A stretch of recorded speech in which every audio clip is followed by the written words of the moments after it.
Hey mga bros, may balita nga po tayo dito po kay Sean Jeffrey Chu. Yes mga kabrods, ang 6'10" big man ng Terra Firma Jeep ay nababalitang gusto namang kunin ng SMB. Alam din naman natin mga kabrods ang San Miguel Beermen ngayon. Eh syempre, eto nagpapalakas na lalo ng lineup. Inuna na nga 'di ba si Jerry Camisi and Paulo Hernandez.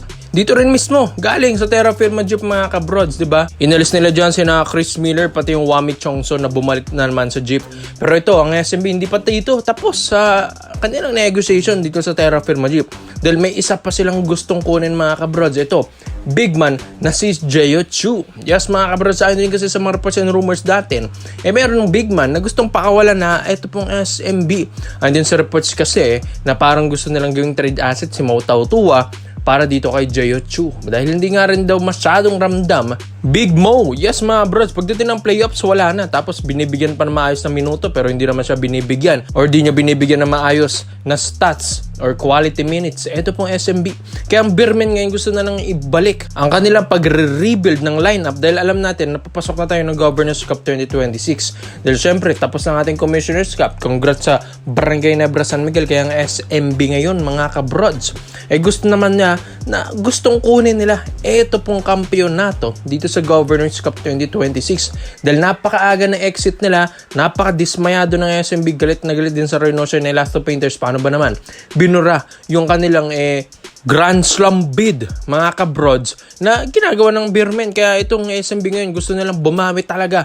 Ngayong Governors Cup 2026 ngayon paparating na next season mga kabrods dahil ayon din sa mga reports and rumors magaling na import nga rin ang minamata ngayon ng SMB. Kaya hindi rin naman dyan magtatapos dahil maski sa locals hindi pa sila tapos. So itong si Jeyo Chu kasi 6'10" na itong mga kabrods parang susunod na talaga sa yapak ni Junmar Fajardo. Ito parang gabok lang din naman ang kanilang diferensya sa height.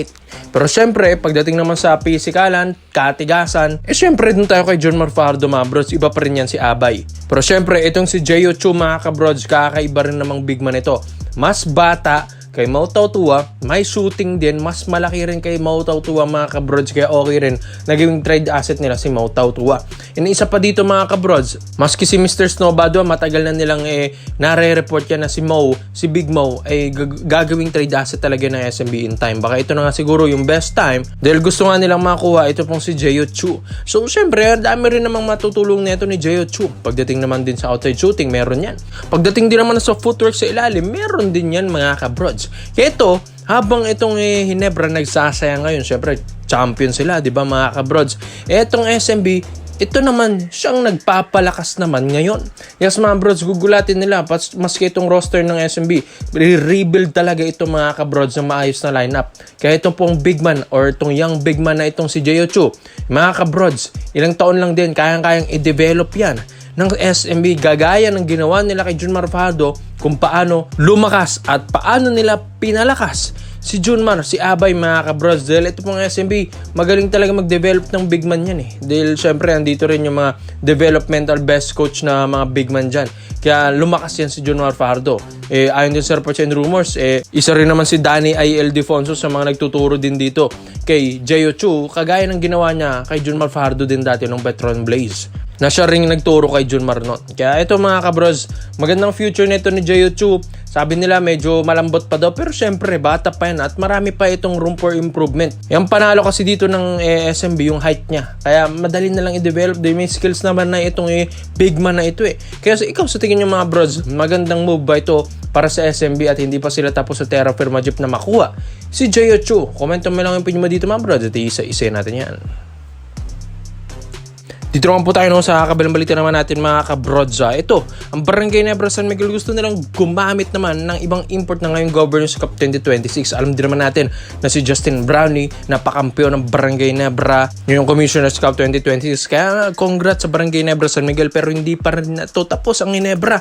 Gusto pa rin nilang makuha ito pong Governors Cup Championship, kaya nga gusto nilang pagpahingahin muna nga daw muna si Justin Brownie mga kabrods at sumubok ng mga ibang imports. Yes, syempre marami nagtatanong at magsasabi bakit papalitan pa si JB. Commissioners Cup nga, pa-champion niya. Paano pa?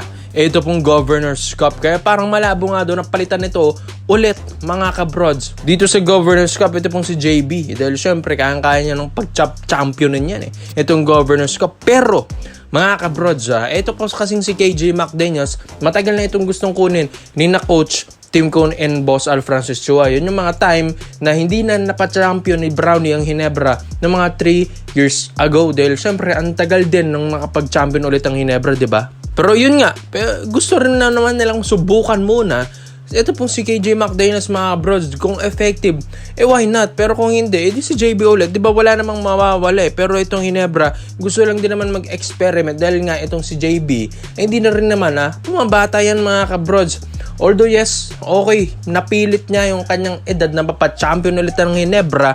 Talagang tugot pawis niya itong pinaghirapan ngayong Commissioner's Cup. Pero mga kabrods, makikita mo pa rin na medyo exhausted na rin yan si Justin Brownlee. Nandun na rin yung pagod niya, yung kanyang pagkakaroon ng edad. Makikita mo rin sa kanya, di ba mga kabrods, so parang napipilit na lang niya yung sarili niya para rin sa mga Ginebra fans. Pero kung itong si KJ McDaniels, mas bata ng ilang taon, 33 anyos lang, prime na prime pa, napaka-athletic, magaling pa sa outside shooting, magaling din sa footwork sa ilalim, ang lakas ng pangangatawan, bato-batong pangangatawan. Tapos mga kabrods, marami na rin pinaglaruan din dito sa PBA yan. Napunta ng TNT, NLEX, Meralco yung huli ng 2023. Pero ngayon, nasa Hangzhou Jinhua ito.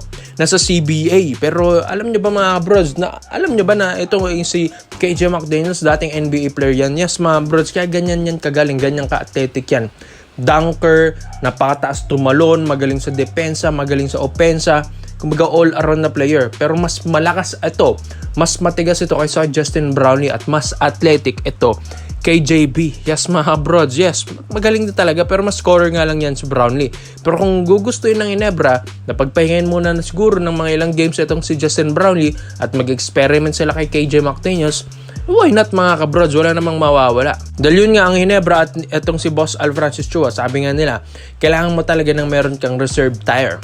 Dahil yung mga ibang players dito, imports ng Ginebra, hindi na rin naman yan pang matagalan Talagang magre-resign o magre-retiro rin yan in time sa future. Kaya kailangan mo, meron ka ng mga bala na mga mas bata sa kanila, mas magaling sa kanila at effective para sa Ginebra. Kaya habang maaga pa lang, mga kabrods, ito, gusto nilang maghanap ng mga batang imports. Pero itong si KJ McDaniels, veterano na rin kasi ito, napakahinog na. Ito yung gusto ng Ginebra ngayong Governor's Cup. 6'6" ang height, pasok na pasok sa Governor's Cup at ilang beses na rin nag-entry ito sa Governor's Cup teams dito sa PBA. Kaya mga kabrods, okay na okay ito pong si KJ McDaniels. Kaya ito, para sa Barangay Ginebra, kung gugustuhin man nila si KJ McDaniels, dapat ngayon pa lang, nasasama na nila ngayon sa training camps. Although yes, nagsasayang Ginebra ngayon dahil syempre champion sila. Pero mga kabrods, kailangan pa rin nila na magkaroon ng chemistry with KJ McDaniels habang maaga pa or isama nila sa Boracay, di ba mga brods? Kaya ikaw mga brods, KJ McDaniels to Barangay Ginebra San Miguel as their experiment ng Governors Cup 2026. Comment naman ang pinimo dito mga brods at iisa natin yan. Salamat po sa panonood mga brods. This is for Basketball Trade Option lang. I'm out.